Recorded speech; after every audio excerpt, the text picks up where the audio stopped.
আসসালামু আলাইকুম। আজকে এই সুৎখুর মহাজন ইউনূসের দেশ ধ্বংসের ১০০ দিন। আসুন এই ১০০ দিনে সুৎখুর মহাজন ইউনূস আমাদের এই দেশটিকে কোথায় নিয়ে গিয়েছে, দেশের অবস্থা কি, এইটা একটু বিশ্লেষণ করি, পর্যালোচনা করি, দেখি এই সুৎখুর মহাজন ইউনূস বাংলাদেশটিকে কোথায় নিয়ে গিয়েছে, কেন বাংলাদেশটিকে এখন মার্কিন যুক্তরাষ্ট্র, ইন্ডিয়া সহ এই দেশগুলো কেন স্যাংশন দিতে চায়, কেন ধেয়ে আসছে বাংলাদেশের উপরে স্যাংশন। এই ১০০ দিনে সুৎখুর মহাজন ইউনূস কি করেছে, আসুন একটু বিশ্লেষণ করে দেখি। নাম্বার ওয়ান, আমি যদি বলি যে ১০০ দিনে যে বাংলাদেশ কি হয়েছে বাংলাদেশে। প্রথমত আমি যদি বলি যে বাংলাদেশটার নাম আপনি বলতে পারেন যে এটা হচ্ছে এ ব্রোকেন স্টেট। এই বাংলাদেশটা আর দেশ হিসাবে এমন একটি জায়গা আজকে নেই, এমন একটি পর্যায়ে নিয়ে গিয়েছে। দেখেন, নাম্বার ওয়ান যদি আমরা বিশ্লেষণ করে দেখি যে প্রথমত যে বাংলাদেশের যত শীর্ষ সন্ত্রাসী ছিল এবং জঙ্গি ছিল, সেই শীর্ষ সন্ত্রাসী এবং জঙ্গিদেরকে জেল থেকে ছেড়ে দেওয়া হয়েছে। যার কারণে রেজাল্ট কি হয়েছে? এজ এ রেজাল্ট সারা বাংলাদেশে চুরি, ডাকাতি, ছিনতাই, চাঁদাবাজি এগুলো বেড়ে যাচ্ছে, খুন খারাপি বেড়ে যাচ্ছে এবং সারা বাংলাদেশে জঙ্গিবাদের বিস্তার করছে।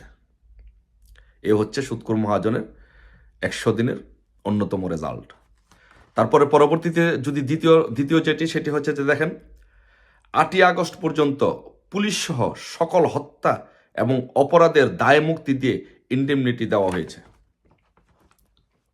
তার মানে যেটি হচ্ছে যে আপনার completely violation of fundamental human rights. যেসব পুলিশ সদস্যরা নিহত হয়েছেন, যাদেরকে হত্যা করা হয়েছে, বাংলাদেশের যেসব মানুষকে হত্যা করা হয়েছে, তাদের পরিবার বাংলাদেশে এর বিচার চাইতে পারবে না। পৃথিবীর ইতিহাসে এরকম হাস্যকর violation of fundamental human rights আছে কিনা আমার সন্দেহ আছে। তারপর ৩ নম্বর হচ্ছে দেখেন আপনি যে বাংলাদেশে যে বন্যার্তদের জন্য যে টাকা উঠানো হয়েছে, প্রায় ১০০ কোটি টাকা এই সুৎখুর মহাজন ইউনূস এবং তার কতিপয় সমন্বয়কারী সবাই মিলে ১০০ কোটি টাকা আত্মসাৎ করেছে।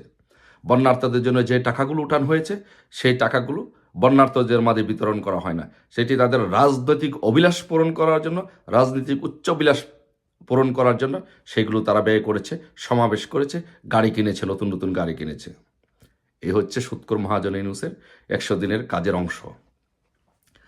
তারপরে ৪ নম্বর হচ্ছে যে দেখেন যে পাকিস্তানের সাথে আমাদের ব্যবসা বাণিজ্যের যেই অবস্থান ছিল, সেখান থেকে বর্তমানে যেটি করা হয়েছে যে পাকিস্তান থেকে পণ্য আমদানি করা হবে, কোনো চেকিং করা হবে না, মানে চেকিং বাতিল করা থেকে করে পাকিস্তান থেকে পণ্য আমদানি করা হবে। এটার মানে হচ্ছে যে পাকিস্তান থেকে আইএসের জঙ্গিদের কাছ থেকে, পাকিস্তান থেকে অস্ত্র আনা হবে, বাংলাদেশের জঙ্গিদের কাছে সরবরাহ করা হবে বাংলাদেশে ইসলামিক বিপ্লব সংগঠিত করার জন্য। এই জন্য এটি করা হয়েছে। এ হচ্ছে সুৎখুর মহাজন ইউনূসের ১০০ দিনের অংশ। তারপরে সারা বাংলাদেশে আজকে আপনারা জানেন যে বাংলাদেশের এটি গার্মেন্ট শিল্প নির্ভর দেশ এবং এটি শিল্প নির্ভর দেশ। যে বাংলাদেশে যে শিল্প কারখানাগুলো ছিল, বিশেষ করে গার্মেন্টস ইন্ডাস্ট্রিগুলো ছিল, প্রায় ৩০০ শিল্প আজকে বন্ধ। গার্মেন্টসগুলোর অবস্থা এমন পর্যায়ে গিয়েছে, বাংলাদেশের কোনো গার্মেন্টস থেকে আর কেউ অর্ডার দিতে চাচ্ছে না, পলিটিক্যাল ইনস্টেবিলিটির কারণে মানুষ ভাইয়ারা বিভিন্ন দেশে চলে যাচ্ছে। তার মানে বাংলাদেশের অবস্থা দিন দিন হচ্ছে দুর্ভিক্ষের দিকে যাচ্ছে, গৃহযুদ্ধের দিকে যাচ্ছে। মানুষের চাকরি আজকে কোথাও মানুষের চাকরি নেই, চতুর্দিকে শুধু হাহাকার হাহাকার, কারণ শিল্প কারখানাগুলো সবগুলো বন্ধ হয়ে যাচ্ছে। এই হচ্ছে সুৎখুর মহাজনের ১০০ দিনের আমলনামা। তারপরে সারা বাংলাদেশে মাননীয় প্রধানমন্ত্রী শেখ হাসিনা বয়স্কদের জন্য, প্রতিবন্ধীদের জন্য, যেহেতু উনি বিদেশে পড়াশোনা করেছেন, ইংল্যান্ডে থেকেছেন, বিদেশে থেকে ইংল্যান্ডে বিদেশে পড়াশোনা করে উনি দেখেছেন যে কি বয়স্ক ভাতা দেওয়া হয়, প্রতিবন্ধিতা ভাতা দেওয়া হয়, এগুলো উনি বাংলাদেশে নিয়ে অ্যাডপ্ট করেছেন এবং এই সুযোগ সুবিধাগুলো বাংলাদেশের বয়স্ক এবং প্রতিবন্ধীদের মাঝে উনি দেওয়ার বিধান চালু করেছেন। কিন্তু এই সুৎখুর মহাজন ইউনূস এসে এই বয়স্ক প্রতিবন্ধী ভাতাগুলো বন্ধ করে দিয়েছে। এটা হচ্ছে সুৎখুর মহাজনের অর্জন।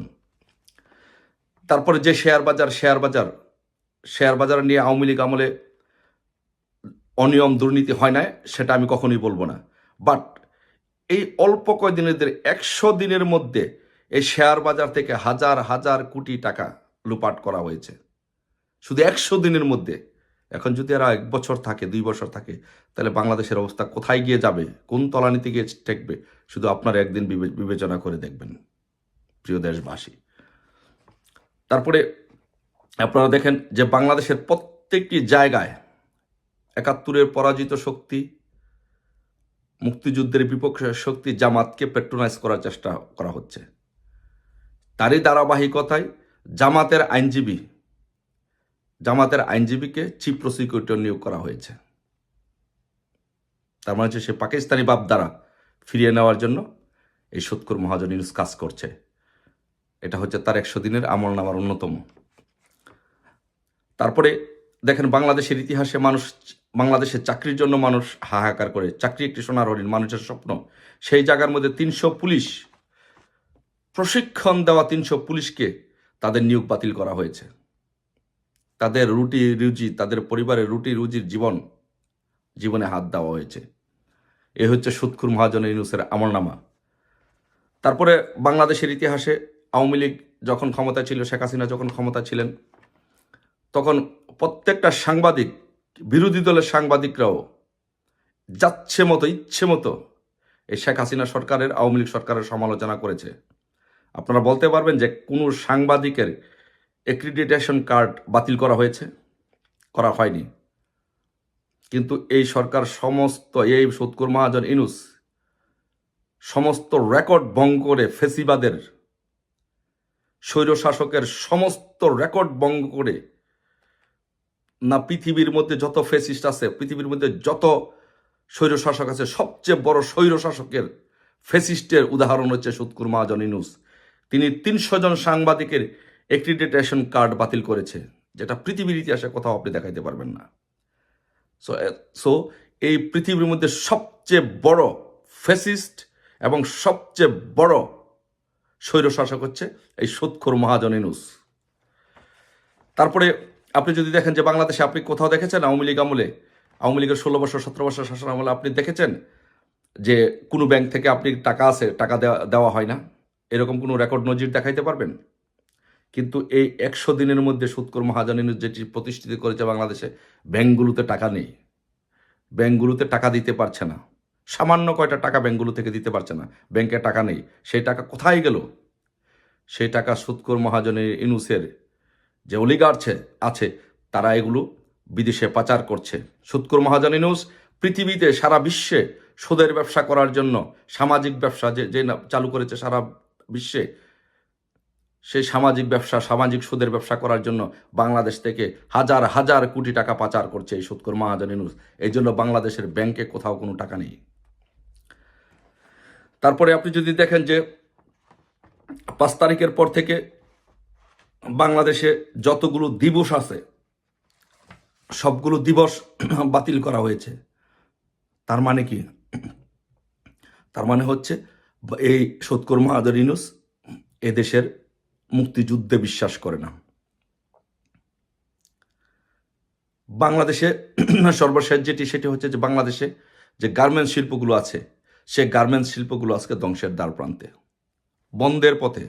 মানুষ চাকরি হারাচ্ছে, বেতনের জন্য হাহাকার করছে, রাস্তায় নামছে, বেতন দিতে পারছে না মালিকগুলো, কারণ বায়ারগুলো আস্তে আস্তে বাংলাদেশ থেকে মুখ ফিরিয়ে নিচ্ছে, বাংলাদেশের গার্মেন্টস থেকে আর কোনো অর্ডার দিচ্ছে না। এর জন্য দায়ী হচ্ছে এই সুৎখোর মহাজন ইউনূস। ব্যবসায়ীদেরকে হ্যারাসমেন্ট করছে, অ্যারেস্ট করছে, গ্রেপ্তার করতেছে।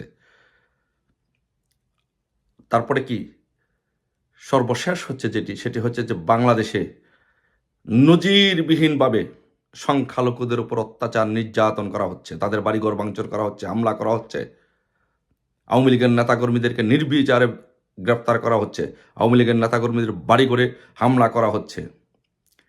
এই সমস্ত বিষয়গুলো পর্যালোচনা করে, বিবেচনা করে যুক্তরাষ্ট্র, ইন্ডিয়া সহ এই দেশগুলো বিবেচনা করছে যে বাংলাদেশ হচ্ছে একটি ব্রোকেন স্টেট, যার জন্য বাংলাদেশের উপরে স্যাংশন দেওয়ার জন্য যুক্তরাষ্ট্রের রাজনীতিবিদরা এবং যুক্তরাষ্ট্রের যে বসবাসরত ইন্ডিয়ার হিন্দুরা আছে এবং বিভিন্ন রাজনৈতিক দলের নেতৃবৃন্দ আছেন, তারা আজকে সরকারকে বলছে বাংলাদেশে স্যাংশন দেওয়ার জন্য, এবং ইন্ডিয়াও বাংলাদেশকে স্যাংশন দিচ্ছে।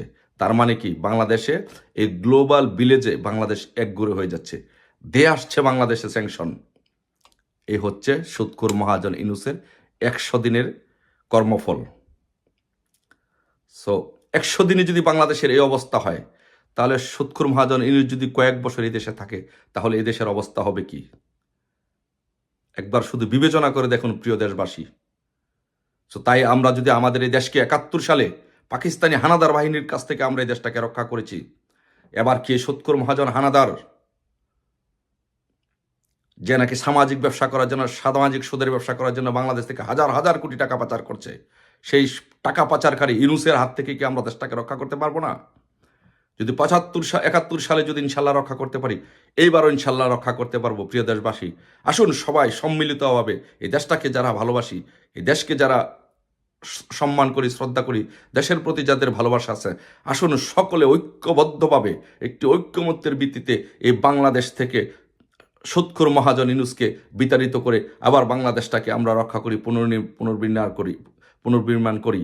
আসুন সকলে মিলে এই দেশটাকে রক্ষা করে দেশের উন্নয়ন এবং অগ্রগতির যে যাত্রা ছিল সেটিকে আমরা বজায় রেখি। সকলের অবদান কামনা করছি। ধন্যবাদ সবাইকে। জয় বাংলা, জয় বঙ্গবন্ধু।